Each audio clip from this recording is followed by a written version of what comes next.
information I want to share with you today about what's going on in the world, and entitled The Power of Our Thoughts.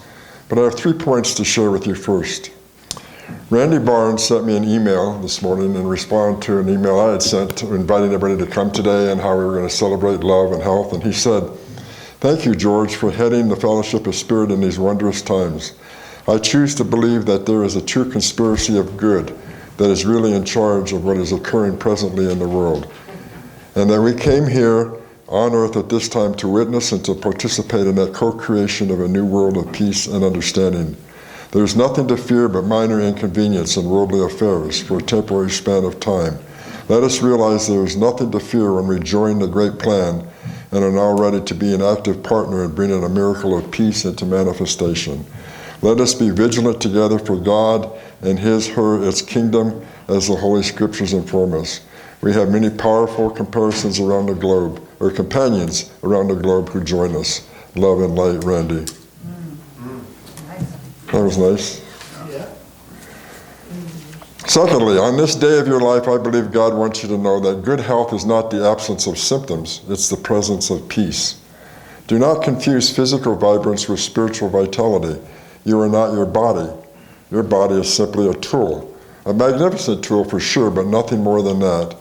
And as with all tools, your body will from time to time need repair, and one day it will wear down completely. But your soul will do neither. Not now, not ever. So I want you to listen, therefore, to the whispers of the soul, not the cries of the body. Third thing is this, I think I sent it out to everybody, but a friend sent it to me, and that is sanitize your mind as well as sanitizing your hands. Isn't that great? So, let's get to the talk regarding our thoughts and the power of thought. It has taken humanity thousands of years to learn that it has the power to control its own destiny. From the Bible, we have the statement, "As a man thinketh in his heart, so is he."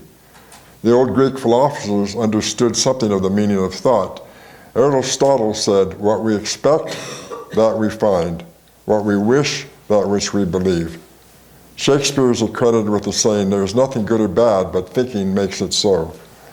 It is one thing to know a principle, which we talk about here, but another to apply it, because it can be very difficult when others around you are living in fear and upset, as we're now experiencing. The modern commercial world accepts the slogan that says, "He can who thinks he can." Science of Mind states, "Change your mind, change your life." We at Fellowship have our logo, a new thought, a new you. And that means no matter what is happening in your life, beloveds, for example, this current health crisis. Throughout the ages, many persons have realized that cause comes from within, as I've said before, and when we manifest it outwardly. True, the thousands of unhappy beings would indicate that a comparatively small number have used this knowledge for their benefit. Yet the day for skepticism or shallow criticism of the power of thought has passed. Unless we discredit all human testimony, we are forced to conclude that bodily handling of all manner of sickness by mental and spiritual means is a fact. Physicians of higher repute are strongly taking themselves to a serious study of mental phenomena and mental processes in the past and the present. They are realizing the incredible possibilities of dominion that lie in the dynamic forces of the thought, of the mind, of the mental realm. Belief in and acceptance of mental healing has arrived in the most orthodox of mental circles, and so increasingly improved as a legitimate and useful healing agent. So I want to give you some examples about that. In the middle 1970s, when I was in the Gurdjieff School, which was the beginning of my metaphysical studies, there was one time where my teacher and 6 of the students were at the airport. We were flying away for a conference or something. And we were talking, and our teacher was here, and there was about 4 or 5 people in front of them at the counter. And then there was about another 5 or 6 behind us. So my teacher said to us, "Listen, wake up and pay attention to the energy that's going on." And we looked, and the first guy that was at the counter started complaining about something that was going on. We watched the energy go to the second person who started complaining. The third person picked it up, started complaining. The fourth person did the same thing. And then there was our group. What do you think happened? It jumped over us and went to the person behind us and continued on, where we were standing there in total faith and belief and peace. And so that told me right there how much energy does recommend in our life, so that it just went around us. We can do that all the time. We can keep our thoughts clear. The next thing I want to show is about nature. Some years ago when I lived in Albuquerque, there was a forest fire outside of Los Alamos, which is a town north of Albuquerque on the way to Santa Fe. About a month later, I drove through there to go to Santa Fe. And as I went to the area, it was interesting to see, here's a house that was burned, here's a house that was burned, here's a house that was standing straight, clear. There was another one that was burned. Across the street was another house that didn't get touched, another one that was burned. Why is that? Because everything is energy, beloveds. And when you have the energy of the people who lived there, must have had the thoughts or the energy that they were safe, it went around their house. So let's keep that in mind. Those are two powerful examples that have taught me in my life the power of our thoughts.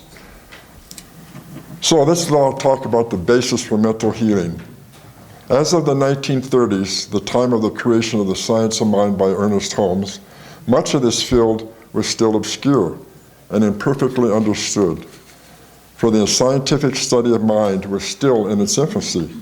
But the fact that a misuse of mental and spiritual laws is at the root of many unhappy conditions incident to the physical life stands out clear and sharp.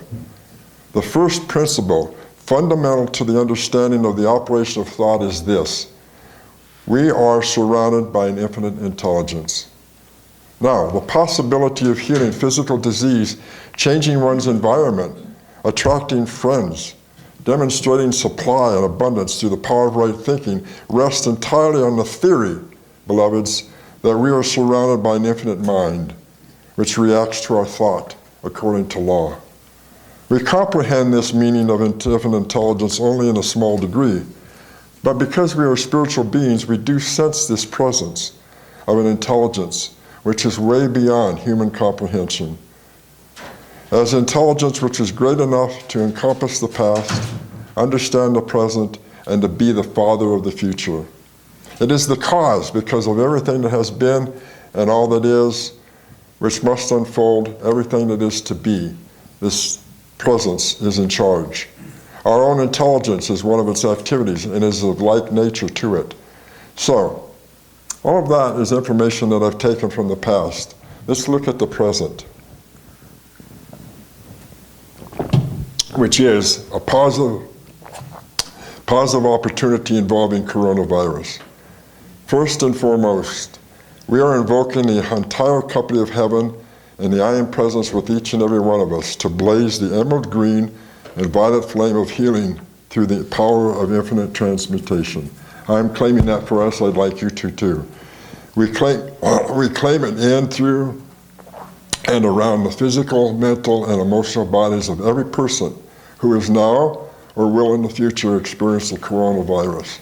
We decree that healing occur in perfect alignment with every person's divine plan and for the highest good of all concerned. And I state, we are one. We need to remember that, even though there's activities of separation going on right now. In the midst of misinformation, disinformation, incompetence, chaos, fear, and panic that we are being bombarded with at this time, our Father, Mother, God, and the company of heaven ask us to step back so we can look at the bigger picture and the opportunity at hand. We have been receiving information from on high that is revealing the monumental shifts of energy that's been going on through vibration and consciousness. Humanity and the elemental kingdom and the Mother Earth are now experiencing. Since the completion of the eclipse series that started this beginning of the new decade, which was in January, humanity's I Am Presence, which is our connection to our soul and to God, has been able to heal the generic wounds created by our fall from grace millions of years ago. These wounds are referred to by the company of heaven as enslavement codes. Our fragmented and fear-based human ego has used these genetic enslavement codes to manipulate and control us since our fall into separation and duality millions of years. Now, the cords that have kept us attached to this old earth of our old physical, etheric, mental, and emotional bodies has been severed. Do you get what I'm saying? The old beliefs that we have carried around in these old cords that are still attached to our body from the past have been severed. This means that our fallen human ego can no longer tamper with our earthly bodies. and these enslavement tools can no longer affect us adversely. This life-transforming event paved the way for the next step of the divine plan for this new decade. The company of heaven revealed that after the successful healing of the wounds, humanity en masse reached a critical frequency of vibration that created an unstoppable shift of consciousness. And remember, this shift is not occurring outside of us, it is occurring inside. This is a very cellular-based transfiguration. And the company of heaven said this quantum shift created the sacred space for every person's I am presence to at long last release their old karmic birth template that was encoded within our DNA by our fragmented and fear-based human ego. So, why is all this going on if that's the state? Do you get what I'm saying? That we've been clearing out the old ways of being, of connection to the past.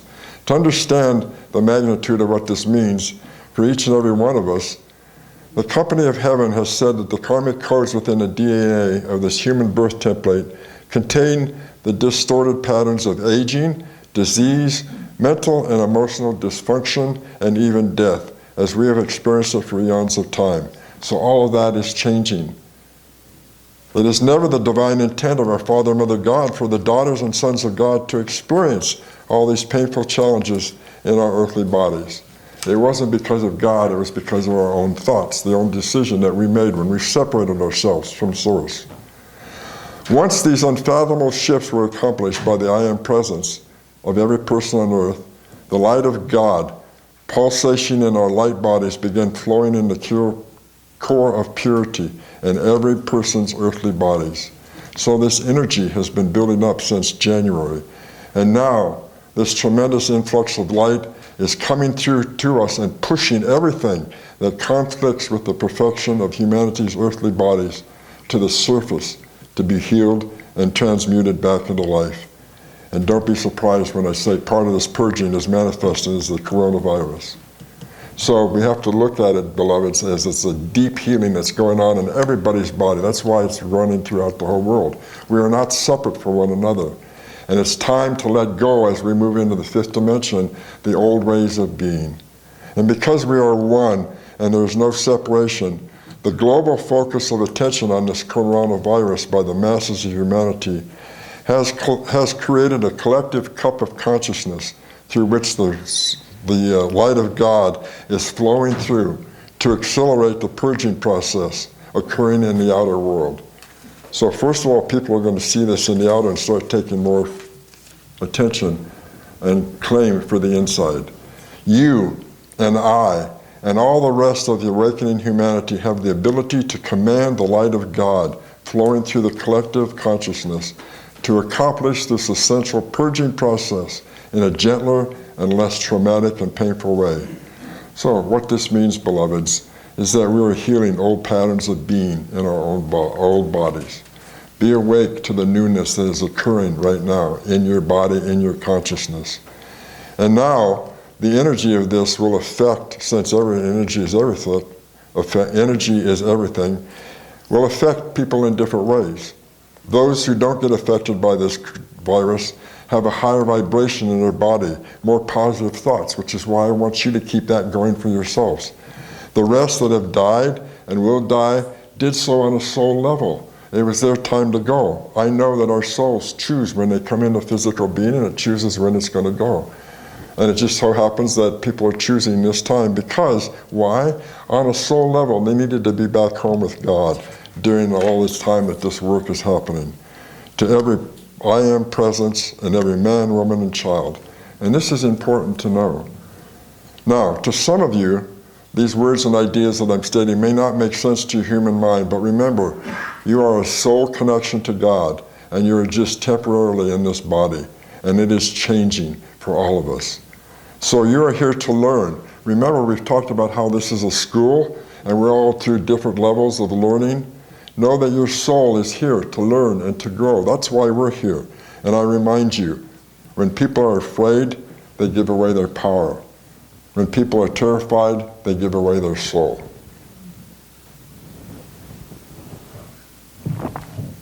So, we have in sports college basketball and March Madness, that usually occurs. But now we could look at the outside and say March Madness is rearing its head in our life experience. Let's just put it out there, beloveds. Because of what I just said to you and the energy that's going on, I know that we're all living in a fresh new world. And how this new world evolves is still unwritten because it's still coming about. But your personal mastery presence matters more than ever on this new plan. That means you have to stay connected to your personal power. Be the master. We can say, though, that we are here right now sharing smiles and love with one another. So there is great reason to be positive and optimistic. That being said, remember you currently reside inside this physical body and mind that is vulnerable to the external stimuli, seeking to trap you in fear, anger, and density that are addictive and power-filled. But it's up to you to change it. We don't need to let the outside stuff control us.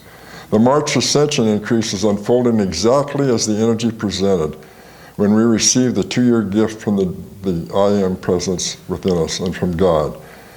This is a month that will overwhelm and distract us if you're not centered and clear in your thoughts.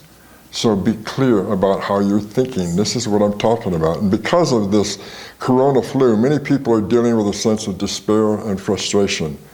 The seeding of the planetary thought body with even greater fear, downright paranoia, and the energy of terror is infiltrating everything. We can stop it within ourselves. The changes that I've talked to you about means that we no longer need to get sick within this body. It's up to us to change the thoughts regarding that. So, beloveds, this is a moment to pay attention to what's going on in you and everything around you. This energy is smart that comes from the ego, and I want you to get upset and angry and give up. But I tell you, you are much smarter than that. What we know is 100% true is that steadfast focus on our beliefs, on our life, commitment to the higher self within ourselves equals attainment of what we're here to attain. So we should be focused on the extraordinary flow of energy that is readily available and abundant. You simply need to focus upon where you place your attention, where you place your intention. So I ask you, during all this stuff that's going on, gift yourself with positive surroundings. Do something every day that makes you smile because you can. Go out and hug a tree, as Jenny was talking about, and get connected to nature and God. Read materials that uplift you. Listen to media that inspires you, not takes you into fear. And take action. So remember what I've said, be, do, have. You have to be first, that which you are, so that God can help you with the action you need to take with the doing. Complacency is the food of depression and the energy of defeat. So I want to remind you, you are a master on this journey of self-ascension. So, beloved master, arise within you. And with all my love for you and all that you are, a precious gift. Thank you for being here. Thank you.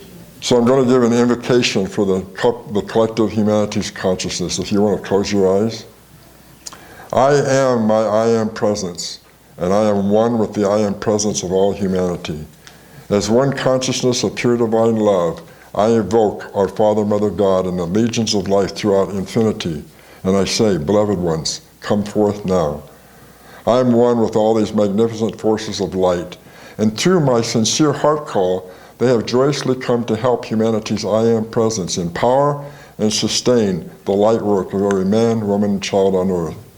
Beloved legions of light, I ask that you gather up every electron of precious life energy expanded by humanity during this sacred and holy time, and purify it with the power and might of 1,000 suns.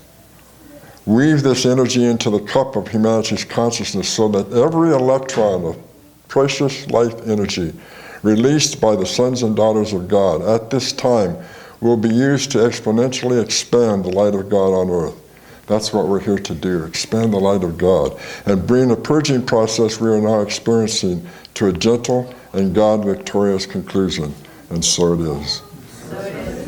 Beloved, I am. Namaste. You're welcome.